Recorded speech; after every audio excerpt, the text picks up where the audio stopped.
Hello అందరికీ. ఈరోజు నేను చూపిస్తుంది వంకాయ మసాలా లేదంటే గుత్తి వంకాయ కూర. ఇది మనందరి ఫేవరెట్ కదా! చేసుకోవడం కూడా చాలా చాలా సింపుల్. ముందు వంకాయలని చీలికలుగా కట్ చేసేసుకొని సాల్ట్ వాటర్‌లో ఏసి ఉంచేశాను. మసాలా కోసం కడాయి వేడి చేసుకొని డ్రై రోస్ట్ చేసుకున్నాను దినుసులు. అవి ధనియాలు, జీలకర్ర, పచ్చిశనగపప్పు, మినప్పప్పు. అవి కొంచెం ఫ్రై అయిన తర్వాత దాంట్లో పల్లీలు, ఎండుమిరపకాయలు, కరివేపాకు వేశాను. తర్వాత నువ్వులు కూడా యాడ్ చేసుకున్నాను. దీంతో పాటు లాస్ట్‌లో ఎండు కొబ్బరి యాడ్ చేసేసాను.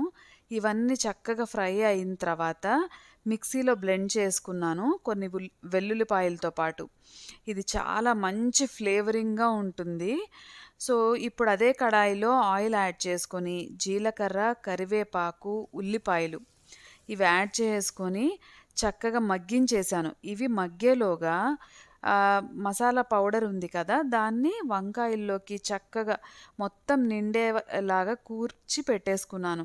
అన్ని వంకాయల్లోనూ ఈ మసాలా పౌడర్ బాగా ఇట్లా కూరేసేసి పెట్టుకొని, వీటిని మగ్గిన ఉల్లిపాయల్లో యాడ్ చేసేసాను.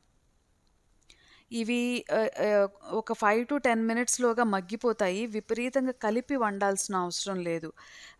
వంకాయలు మ్యాష్ అయిపోకుండా జాగ్రత్తగా కలుపుతూ మగ్గించేసుకుంటే 10 మినిట్స్‌లో రెడీ అయిపోతుంది. దింపే ముందు మిగిలిన మసాలాను కూడా యాడ్ చేసుకొని, పైన చూపించినట్టు మంచిగా కలిపి పెట్టుకున్నారంటే, ఎంతో టేస్టీగా ఉండే వంకాయ మసాలా రెడీ.